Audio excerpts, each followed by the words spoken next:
Hey guys, this is the final video I wanted to make about James Farnsworth, otherwise known to furries as PretzelzCollie. The reason for the video is because I've recently improved my last few videos and I felt like making a better one instead of deleting the old stuff. But let's get back to the main points.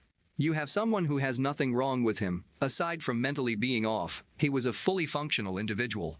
He made a claim that he had arthritis in his hands, with no medical proof of X-rays or any surgical procedures.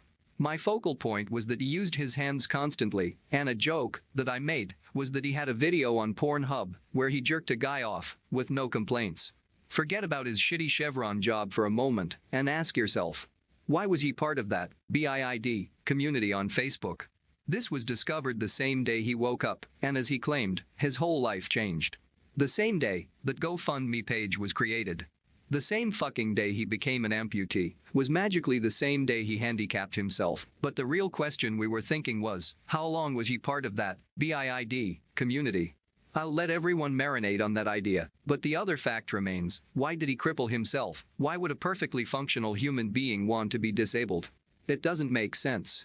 Forget about the dried ice, because that was a lie. Nobody uses that shit to treat arthritis.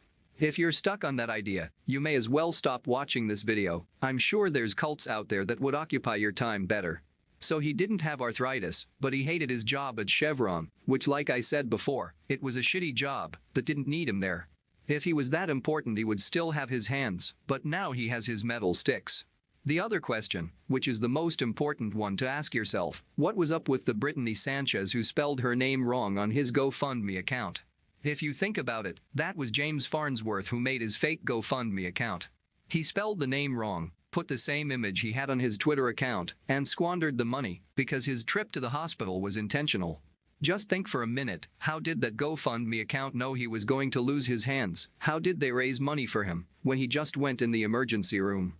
Not to mention the fact that I was watching his donations being removed. Soon as he noticed a decline, he closed the GoFundMe page. And here's the funny part, what do you think he spent the money on? He went to a furry convention, that's what he spent the money on, and he bragged about it. So all the doctors, nurses, staff and people who work for a living were screwed out of being paid for saving his life. But here's the funny part, James Farnsworth has been disabled the moment he entered that emergency room. Not only did he know he was going to be disabled, he bought the dried ice to guarantee his disability, and being disabled means he never paid the hospital bill. Because why be a fully functional individual when you can be a cripple? It's easier when you don't work and when you have people feel sorry for you the rest of your existence on this planet. He said dried ice would be his excuse when it happened, then his ugly boyfriend said he pulled a stupid. His ugly boyfriend ditched him when he got tired of lying for him. This was the same ugly boyfriend he kissed to piss off his dad. But the most hilarious part about it is, his imagination of living his life with bionic paws is his new reality. The videos he makes now are about him living with prosthetics. He spends all day poking around at useless shit in his yard. The sad part about his life is, he's trying to make his disability his new job. I hope whoever he works for finds out he intentionally disabled himself. It sucks to be him, but that's his reality he has to live with. And on that note, I have nothing positive to say about an individual who intentionally ruined the well-being of his life. He was fully functional, but now he's a mess who can't wipe his own ass. This was the story of a man who intentionally became so useless that he makes videos of himself buying horrible shit at a fast food spot to claim he's functional. Jerking off is basically impossible for him, and that's the life he lives. He's basically pathetic, but he'll threaten your life on Twitter.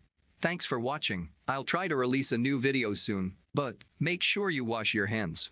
I don't want any of my followers to get sick during this quarantine, so stay safe and take care, my friends.